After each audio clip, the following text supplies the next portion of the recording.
The live sign, that means I'm live. That means you can now see me. So welcome again to our employment law session. My name is Lior Samfiru. I'm a lawyer and partner at Samfiru Tumarkin LLP.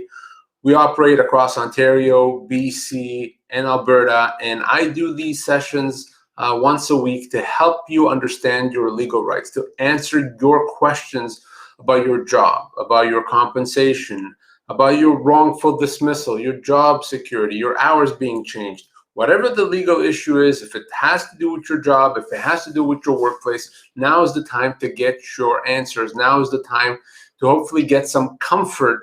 When you ask the question, you'll get the answer, you'll know what to do, you'll know what it means. So that's exactly why I'm here. So that only works if you're not being shy or bashful, if you ask the right question. So take advantage. I'm here live to answer your question. Again, my name is Lior Samfiru. We are live doing a Q&A here for the next little while on employment law. Now, let me give you some other information. You may not get to ask your question, or you may want to have a more in-depth discussion with me. Easy, not a problem. I want you to do that. All you do then is you go to employmentlawyer.ca. Again, employmentlawyer.ca. You see it right here on the screen. When you go to employmentlawyer.ca, other than being able to get a lot more information about your workplace rights, you'll see the phone number to get in touch with me, the email address to get in touch with me, the fax number to get in touch with me if that's what you want. It's all there on employmentlawyer.ca. So don't just wait till next time I'm here on social media. Connect with me today if you need to have a discussion through employmentlawyer.ca. Sitting on your legal rights, sitting on those questions is never, ever, ever a good idea when it comes to employment law. I want you to ask your questions. I want you to feel better about your situations. But that's for after this session. For right now, for the next 30 minutes or so, I'm live, you're live, and I want to answer your questions. I want you to ask right now so that I can help you feel better about the situations that you're dealing with. And in between your questions, I'm going to cover some other emailed questions that I've been commonly getting over the past little while. So I'll be covering those as well. But again, my main thing here, the reason why I'm live, is to answer your questions. But as I said, I'm going to answer questions that I've been getting. So let's kind of get started here as we're waiting for the first live question of the session. And probably the most common question I've been getting, you've heard me talk about this before, again, is about vaccines. Can my employer make me get a vaccine? Can my employer punish me if I don't? Can they exclude me from the workplace? Now, this is obviously a very touchy subject here, but let me give you my thoughts on that. Generally speaking, your employer cannot require you to get a vaccine. Your employer cannot punish you if you choose not to. And that is true, by the way, regardless of whether or not you have a medical reason or you simply have chosen not to get the vaccine. So an employer cannot decide that you're not going to be in the workplace unless you've been vaccinated. They cannot decide that you can't work unless you've been vaccinated. The only one that can make that determination is the government. So if the government says, hey, employer, you can't have an employee at work unless they've been vaccinated. If the government says that, then obviously your employer has to follow what the government says, and they can require you to be vaccinated.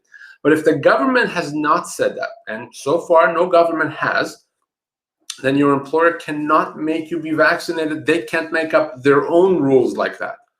By making up their own rules, that could be potentially a breach of privacy rights. It could also be a human rights violation. So for most people, the employer cannot require you to be vaccinated. Now, there may be some exceptions if you're in long-term care, in hospitals. In those situations, given the nature of the job and the fact that you're dealing potentially with older individuals or with immunity-compromised individuals, the employer may be able to require you to be vaccinated. But for most people, no, that's not going to be possible. The employer is not going to be able to tell you and make you to get a vaccine. It's just not something an employer can do. Now, the fact that they're not, strictly speaking, allowed to do that, employers, doesn't mean you're not going to have employers trying to do that. And I've already spoken with dozens of individuals over the past number of weeks where the employer says, no, you have to be vaccinated or else. So if you are facing that situation, call me. Okay, let's talk about how to respond to your employer. Oftentimes, once we educate your employer, they'll back off. You see the number right here on the screen. You can call me at any time, or you can go to employmentlawyer.ca. Again, employmentlawyer.ca. If you don't remember the phone number, if you didn't write it down, once you go to employmentlawyer.ca, you'll be able to get it and of course, get in touch with me by email or by phone, whichever way you prefer. So vaccines. I know a lot of people have questions about vaccines, so we've talked a bit about that right now. If you have a question about your situation, maybe your employer asked you about whether you've been vaccinated. Maybe you're worried that they're going to impose vaccine requirements in the workplace. Well, then ask your question right now. We're live. Let's make sure that we have as many questions answered during this session. Don't be bashful. Obviously, the whole point is for us to get you answers right now without you having to continue to worry and be stressed out over your rights. Whether it's vaccine, a lot of people have lost their jobs, unfortunately, right now. You have significant rights, whether you've lost your job because of COVID-19 or for other reasons. So let's talk about that. If you have lost your job, I want to know more information. I'll tell you what you're owed. I'll tell you what to do so that you don't have to wonder anymore. But again, in between your questions, I said I'm going to answer some other questions that I've been getting often. So let's do that. Next question I've been getting often is with respect to temporary layoffs. And the question is, what, can my employer just lay me off temporarily, indefinitely? How long can my employer keep me on a temporary layoff? So I'm going to answer this in a way that I think a lot of people are going to be surprised, and that is your employer does not actually have a right to put you on a temporary layoff. They don't, even if it's because of COVID-19, okay? If you've been put on a temporary layoff, you have a right to treat that as a termination of your employment. So it's not a question of how long can they keep you on a layoff. It's a question of could they have put you on a layoff to begin with? So if you've been put on a temporary layoff, you have a choice to accept it and see what happens. You could be waiting for many more months, or you could choose to treat that as a termination of your employment right now and get your severance. That severance can be as much as 24 months pay. If you want to do that, if you want to get your severance, if you want to get, again, potentially up to 24 months pay, you want to reach out to me as soon as possible. Again, you can do that through employmentlawyer.ca. But I said I'm live. I said I want your questions. So I'm going to start answering your questions right now. Again, my name is Lior Samfiru. I'm the employment lawyer. I'm live, so let's answer some questions. So first question from Yona. My husband was given a performance improvement plan. Does this mean the company wants to fire him? They did say at one time they would terminate him because he is slow. So usually what happens, Yona, is when a company puts an employee on a performance improvement plan, is the idea is that they're trying to build up a case to potentially let the employee go for cause. In other words, they're trying to build up a case so that at some point they can let your husband go without having to pay any severance. They want to be able to show that he didn't do a good job, that they asked him to improve, that they told him he had to, and he still didn't.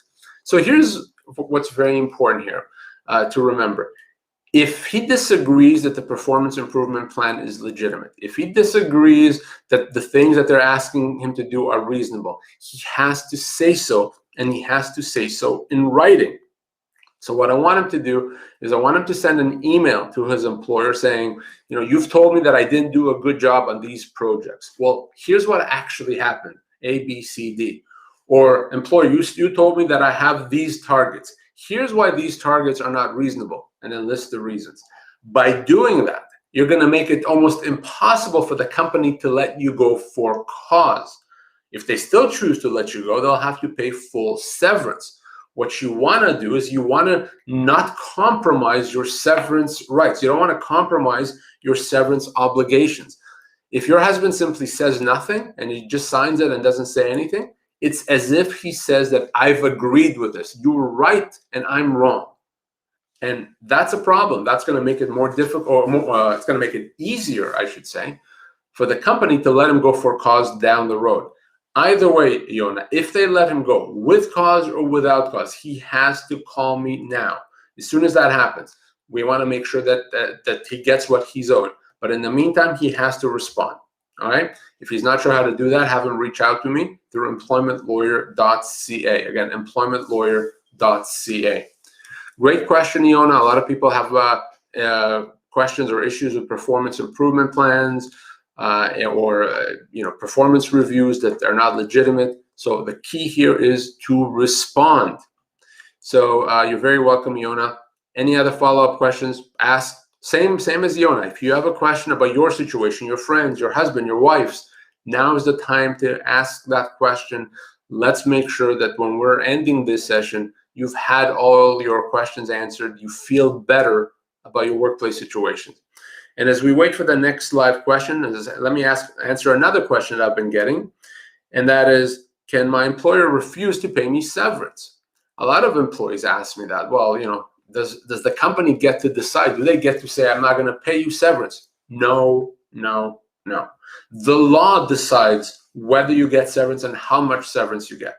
The company doesn't get to decide. They don't get to decide how much severance, if you get severance, how you get severance. The law takes care of that. And bottom line is this: if you lost your job, you are owed severance. Full stop.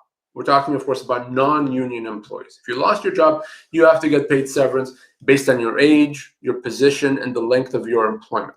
COVID-19 has not changed that. In fact, you may be owed even more severance now because it's going to be harder to find another job. So the company does not get to decide to not pay severance. If they even try to do that, that's a wrongful dismissal. If you lost your job, if you've been offered severance, if you haven't been offered severance, you have to call me. Chances are, even if you've been offered severance, the amount is a lot less than what you're owed. 90% of people are owed a lot more than what they've been offered. So you reach out to me through employmentlawyer.ca. We'll have a discussion. We'll determine how much you're owed. And if you haven't been offered proper severance, it's very easy to get that fixed. So very good thing to keep in mind. But again, I'm going to go back to answering live questions. Ask your question. You have plenty of time, so let's answer questions. Next question from Wally. I'm 61, worked 27 years in the same company, a restaurant. I got laid off March 2020. They called everybody back, but not me. Now they want me to work part-time in a different location. I don't want to do that. Do I have a good case? Are you doing contingency fees, and how long does it take to solve the case? Wally, you have a great case. You can consider your employment as being terminated. You were owed, after 27 years at 61, right around 24 months pay. You don't have to accept the part-time job at a different location. You already have been terminated. In fact, you can say that you were terminated back in March of 2020, okay, a year and a half ago. So you're owed that severance. It's not going to be difficult to get it. Yes, most of our cases, probably 90% of our cases, are on contingency because a lot of people can't afford to pay lawyers. It's not fair to ask you to pay thousands and thousands of dollars when you lost your job. So yes, we do contingency. And Wally, here's the key. These cases are not difficult to resolve. You don't have to go to court for them 99% of the time, not even close. So Wally, don't wander anymore. I want you to reach out to me off air, off Facebook, off social media. Just go to employmentlawyer.ca. Again, employmentlawyer.ca. You'll see my phone number. You'll see my email address. Contact me today. Okay, don't sit on this. Don't wander anymore. Let's get you the severance that you're owed. You could be done before the end of summer, before the end of the month, potentially. You can have the severance that you're owed. All right. Joanna, so while you know what to do, employmentlawyer.ca. I look forward to chatting with you, hopefully later today or whenever you want to. Joanna asks, what is contingency fee? A contingency fee simply means that a lawyer charges a percentage of whatever the lawyer is able to obtain. That's all. And it means there's no fees, there's no risk, there's no costs otherwise. So that's what we do in most of these cases. And that's what our clients prefer, because they don't want to take the risk. They don't want to have to worry to pay thousands and thousands of dollars in legal fees. Now, we've already talked about a couple of situations when it comes to severance. So how do you know how much severance you're actually owed? Can you find out right now, this very moment, how much severance you're owed? Easy. You grab your smartphone, your tablet, your desktop, whatever you want, and you simply go to pocketemploymentlawyer.ca. Pocketemploymentlawyer.ca. you'll see our severance calculator tool there, which allows you, as the name says, to calculate the amount of severance that you're owed. You answer 3 questions and you're done. It tells you whether you're owed 6 months severance, 24 months severance, anything in between. It's free, it's anonymous, it's easy to use. You don't have to put in your name, you don't have to put in a credit card number, nothing. It's just for you to know. So the very first place you go to if you lost your job, pocketemploymentlawyer.ca. And by the way, tell others about it. You may have spoken with your neighbor across the road who says they just lost your job. Just tell them to go to pocketemploymentlawyer.ca. Chances are that whatever the severance is that they've been offered is a lot less than what they're actually owed. So pocketemploymentlawyer.ca. But right now, ask your questions. I'm going to go back to answering them. So let's make it happen. Next question is from Christopher. If an employee was put on a temporary layoff in March 2020 and still has not received a return to work plan, what are the current rules based on the Ontario government extending the existing measures? Additionally, is the employer required to send an updated temporary layoff letter executing the July date? So you can absolutely ignore the Ontario government regulations. Those really don't impact anything, okay? The bottom line is this. If you've been laid off in March 2020, you could have considered your employment terminated back in March. You could consider it yesterday and today. You don't have to wait till July, till September. You can consider your employment as being terminated now, okay? So if you want to get your severance, you're owed your severance, nothing to do with the Ontario government. Now, if you want to wait, you could be waiting until September, you could be waiting until next year, but that's only if you choose to allow the company to make that decision, okay? It's up to you. If you've had enough, if you say enough is enough, you can do that now, today. If that's what you want to do, I want you to connect with me through employmentlawyer.ca. It has nothing to do with the Ontario government. I know it's very misleading what you're hearing out there. You have the option, you have the right to treat your employment as being terminated now. All right. Isabel had a question that's kind of got pushed down on my screen so I can't see it. So Isabel, if you can ask your question again, I'll try to get to it. Unfortunately, I don't have the ability to scroll through questions here. So once it gets pushed down on my screen, I can't bring it back up. So I'm going to answer Fredette's question. Fredette asked, I was working at a company, it's on a contract at City Hall through a placement agency. It was let go 2 weeks early before the end of the contract because I complained about another temporary worker who kept inquiring. The day I complained, they cut the contract off and phoned the placement agency to say they didn't need me and were going in a different direction. This still doesn't sit well with me because now I would like to try to get a job with the city, but worry they'll ask the supervisor about me and she'll say I was let go. So unfortunately for that, they're allowed to let you go. The question is, what do they owe you? And in your case, they owe you until the end of the contract. So if you had a contract that ended on a certain date, but they ended it early, you're owed payment until the end of the contract. There's not much that can be done about the fact that they let you go. I understand exactly why you're upset and worried and concerned. I would feel the same way. But from a legal standpoint, you can't be let go at any time and pretty much for any reason, so long as you get paid what you're owed. And in your situation, what you're owed is payment until the end of that contract, whether that's 2 weeks or 6 weeks or any other amount. If you want to get paid to the end of that contract, let's chat about it. Contact me through employmentlawyer.ca, and I'll be more than happy to help you. Next question. Again, we're live. You're live. Ask questions. Don't be bashful. From NM Carey on Facebook. I'll be off due to cancer. How long is my job protected for me to return to? So, very important question, NM Carey. If you're off work, you're allowed to be off as long as you need to, as long as it takes for you to get better. Now, you have to have a doctor's note, but as long as it's a legitimate condition, absolutely you can be off. Now, that does not mean that your employment is guaranteed. What it means is that as long as you're off, when you're ready to come back to work, your employer has to make all efforts to bring you back. So they need to see if they can bring you back to your old job. If that doesn't exist, they have to look at all other available jobs and try to bring you back. Now, in some situations, there may not be a job legitimately. not because the company doesn't want you back, but because there just isn't. They hired someone, they can hire someone because they can run their business, and there's no job. In that situation, they'll have to pay you your full severance. And by the way, that could be as much as 24 months pay. So your job is not necessarily protected, but you still remain employed, and you have a right to be considered for any available job. If the company doesn't really want to bring you back, they don't try, they don't give you a job, they're not looking for options, that's illegal. That's a human rights violation. Okay, so your job may only be protected for a couple of weeks. But you could be off for months, even years. You're still employed, and the company still has to make all efforts to bring you back.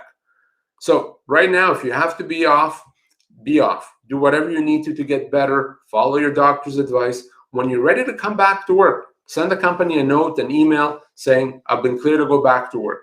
At that point, if they don't bring you back, if they're not trying, if they're not looking at options, you want to call me right away, and I'll help you deal with it. Okay? Don't stress over it while you're getting better. Focus on your health and deal with the return to work when you're ready to come back. All right? Happy to chat with you further. You as well. If you have any questions, ask. Otherwise, again, employmentlawyer.ca to connect with me off social media, off YouTube, off Facebook. Easy, just go to employmentlawyer.ca. There's a lot of information there about your legal rights. There's a lot of information there about employment law. And of course, my contact information, phone number, and email address is there. Not just mine, everyone on my team. We have a very excellent team across Canada. All the information is right there through employmentlawyer.ca. Great questions today. Ask as well. We have some time, still have some, 10 minutes or so on this session, so don't hesitate to ask your question.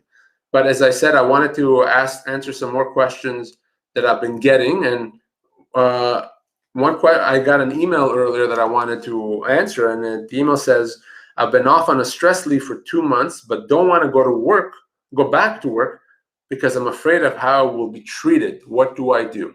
Well, you need to be able to show what it is that made the work environment unhealthy. You have a right to a healthy work environment, but you always want to establish what it is that someone did to you. If you can establish that you were mistreated, that you were harassed, that it was a poison work environment, you can get severance even though you're the one choosing not to go back to work. But we'll need some proof, some evidence, emails, recordings, witnesses, something. If you don't have that, you may want to go back to work and start documenting things, and then we may be ready to do that, to pursue the case, to pursue constructive dismissal. Remember, if you're being harassed or mistreated, the person that's mistreating you is not going to just admit it, right? They're not going to acknowledge it. They're not going to say, yes, it's true. They're going to deny it. So it's up to you, up to us to prove it. Not hard. Keeping a journal, a diary, sending an email confirming what happened, all that really works well in creating that record, creating that evidence so that it doesn't have to be a he said, she said scenario. Great questions as always. Keep asking them. I'm going to continue answering right now. Next question from Facebook from Deborah. How long does severance take? I already have a case with your firm, was fired in January, company not cooperating. Well, obviously every case is different. Usually it could take anywhere from a few weeks to a few months. But if you're working with one of my lawyers, you're working with one of the top lawyers in the country, that lawyer is going to be able to tell you all you need to know about timelines, about the process. If the company doesn't cooperate, there's things we do to force the issue. So speak to the lawyer. It's going to get resolved, I assure you. Thank you for that question, and we'll continue helping you. Next question is from Richard. Is there a reason as to when an employer is not required to pay you for training? Well, no. Generally, if it's mandatory training, if it's training that the employer requires you to do, then they have to pay you. They have to pay you for your time, and they don't get to avoid paying you just by calling something training. Now, if you're on a salary and it's during regular work hours, then they don't pay you extra for it. But if you come off work hours, or if you're getting paid hourly, then yes, obviously your employer has to pay you for training, and they can't avoid that. If your employer doesn't pay what they owe you, best thing to do in that scenario is to file a complaint with the Ministry of Labor. Okay, easy to do that. You can do it. It's free. It's online, and you can take care of it that way. But they have to pay you for training. Great question. I'm going to continue asking them. You have a few more minutes, guys, but 5 more minutes. So ask your questions. From Denise on Facebook. Can I use text messages as a form of proof for misuse or abuse at work? Absolutely, yes. Anything in writing works beautifully. Email, text messages, perfect. So text message, easy. You grab your smartphone, you send a text. Yes, anything that you have there that corroborates what you're saying is going to be very, very helpful. Works beautifully, so use it. Absolutely. Next question from Isabel. I turned 65 and have been on long-term disability as a result of an operation. The insurance company will stop when I turn 65. I always intended to work beyond 65. With some medical intervention, I'm hoping to be back to work. At that point, I'll be 65 and a half. So you have a right to go back to work, regardless of what the insurance company does. If your employer won't consider you, won't bring you back, that could be a wrongful dismissal. That could be a human rights violation. Doesn't matter if you're 65 or 85. You have a right to come back to work. If your employer won't bring you back to work, you know what to do. You contact me as soon as possible, and I'll help you get it resolved. Thank you for that. Very good question. Iona has a follow-up question. My employer is forcing me to get trained with someone who has been a bully to me. We have already been separated by my previous supervisor. Write to your employer, say you're not comfortable, outline why, okay, in detail. If they still force you, that could be considered a constructive dismissal, potentially even a human rights violation, depending on the circumstances, but put it in writing.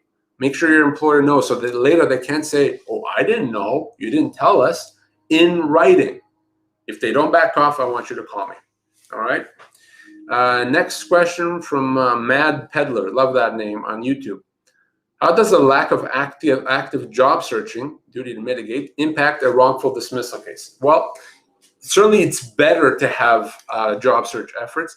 You could reduce your severance entitlements if you don't have good or reasonable job search efforts.